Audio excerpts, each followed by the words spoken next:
Al analizar las relaciones que entre razón y fe plantea Santo Tomás, vemos que la razón se empieza a convertir en una herramienta independiente a nivel metodológico y analítico de la realidad de la fe. Esto sucede porque los métodos de la razón no necesitan para nada de la fe para alcanzar verdades universales, incluidas verdades teológicas, verdades reveladas, como la existencia de Dios. En concreto, Santo Tomás plantea 5 vías de demostración de la existencia de Dios, y todas tienen una estructura muy parecida, muy similar. En primer lugar, Santo Tomás va a partir de la observación de los hechos de la naturaleza. Va a partir de evidencias empíricas que son incuestionables, que todos podemos observar y con las que todos podemos llegar a estar de acuerdo de algún modo. Segundo, lo que va a hacer es aplicar un principio metafísico que es aceptado generalmente. Este principio metafísico va a estar directamente extraído de la filosofía aristotélica. En realidad, los principios metafísicos son interpretaciones de las razones por las cuales estos hechos de la naturaleza son como son o de lo que implican, ¿vale? Los vamos a ver en concreto en las vías de demostración de la existencia de Dios. Pero, por ejemplo, lo que va a decir es que todos seres son causados por otros seres y que todo el hecho en la naturaleza tiene una causa que lo provoca. Esto es la relación entre causa-consecuencia, causa-efecto. En tercer lugar, lo que va a hacer Santo Tomás es desarrollar de forma lógica las consecuencias que tendría no aceptar la existencia de Dios. ¿De acuerdo? Desde lo anterior, desde la aplicación de un principio metafísico a un hecho de la naturaleza, ¿qué consecuencias tendría no aceptar la existencia de un Dios? Y las consecuencias van a ser absurdas, impensables, ilógicas. ¿Qué ocurre si es ilógico, impensable o absurdo no aceptar la existencia de Dios en la naturaleza para explicar hechos de la naturaleza? Pues la conclusión es lógica y es evidente. Si es absurdo negar la existencia de Dios porque nos llevaría a algo ilógico, impensable a nivel racional, la conclusión es que Dios debe existir. Y debe existir porque es absurdo plantear que no exista. Vamos a analizar ahora en concreto estas 5 vías de demostración de la existencia de Dios. Vamos a ver de forma específica y concreta la primera de las vías de demostración de la existencia de Dios, la vía del movimiento, que en el fondo no es de Santo Tomás, sino que es desarrollada por el propio Aristóteles, aunque él no habla de un Dios cristiano en realidad. Bien, Santo Tomás desarrolla en esta vía del movimiento, parte en esta vía del movimiento de la observación de un hecho natural. ¿Cuál es este hecho natural? Evidentemente que todos los seres de la naturaleza están en movimiento. Es decir, en la naturaleza no hay seres radicalmente estáticos, siempre hay movimiento en ellos. Todas las cosas se mueven. Vale, ¿cuál es el principio metafísico que explica esto? Que acepta Santo Tomás, que no pone en duda. Es también sacado de Aristóteles. Todo lo que se mueve tiene una causa que lo pone en movimiento. Es decir, todo ser que se mueve, todo movimiento, es producido por una causa que lo pone en movimiento. Es decir, existe una causa motora que pone en movimiento los seres que se mueven, que genera movimiento. Por ejemplo, si lanzamos contra una pared una pelota, la pelota se mueve, el movimiento es generado en la pelota. La causa del movimiento no es la pelota, es la persona que lanza esa pelota. El efecto es mover la pelota, la causa es el individuo que la mueve. Bien, pero este individuo que mueve la pelota y que es causa motora de la pelota también se mueve. Y también necesita una causa que lo ponga en movimiento, otra causa motora. Y la causa motora de este individuo también se mueve y por tanto también necesita otra causa motora que lo ponga en movimiento. Y esa otra causa motora también necesita otra causa motora que lo ponga en movimiento. Y esa otra causa motora también necesita una causa motora anterior que lo ponga en movimiento. Y así podría seguir hasta el infinito. Pero, dice Santo Tomás, es absurdo plantear una secuencia infinita de causas motoras. Es absurdo plantear una regresión al infinito buscando causas motoras de otras causas motoras. ¿Esto qué quiere decir? Que es necesario parar en un punto. Es decir, es necesario aceptar la existencia de una primera causa motora que ponga en movimiento, pero a su vez esta causa no puede moverse. Porque si se moviera, deberíamos buscar algo que la pusiera en movimiento. Es decir, debemos aceptar la existencia de una primera causa motora que mueve pero no es movida por nada. Permanece inmóvil. Llámalo primera causa inmóvil, llámalo Dios.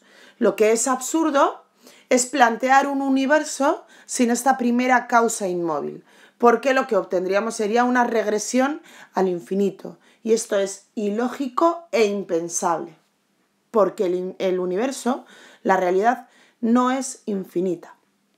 Una vez analizada la primera vía, la vía del movimiento, vamos a analizar el resto de vías de demostración de la existencia de Dios.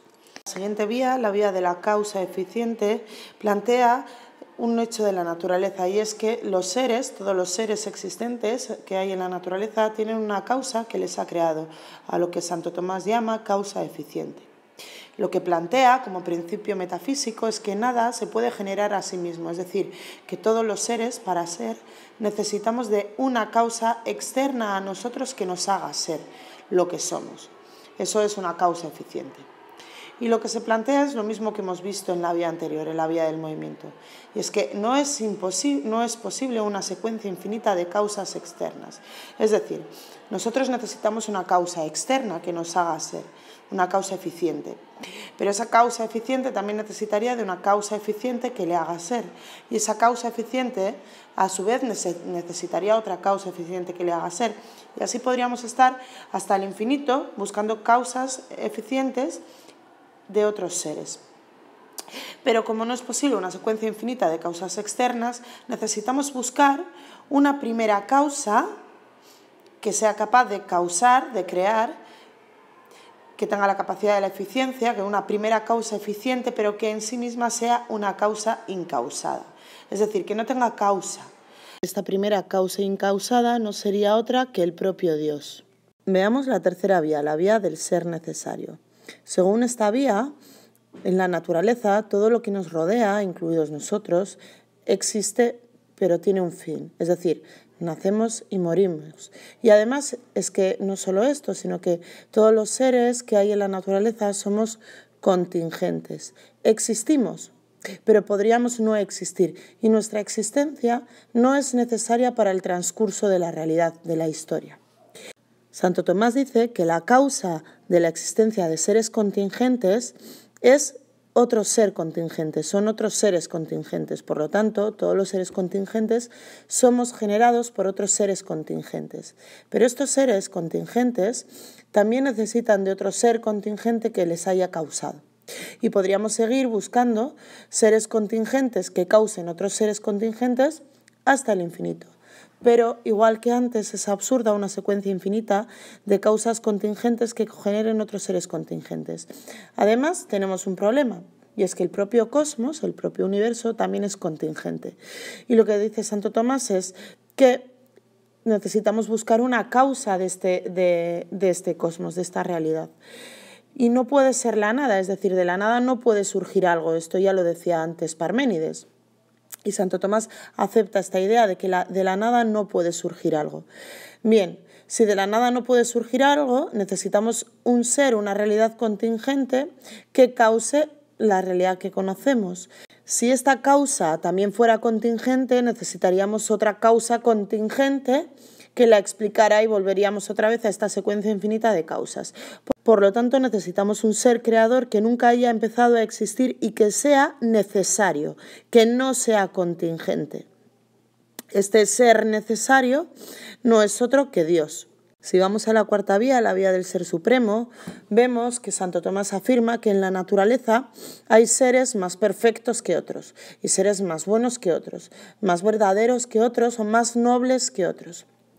Bien, lo que va a decir Santo Tomás es que estos grados de perfección implican la existencia de un nivel máximo en esa categoría. Por ejemplo, si hay cosas bellas o más bellas que otras, es necesario aceptar la existencia de un nivel máximo de belleza, de un ser óptimo y perfecto en ese ámbito.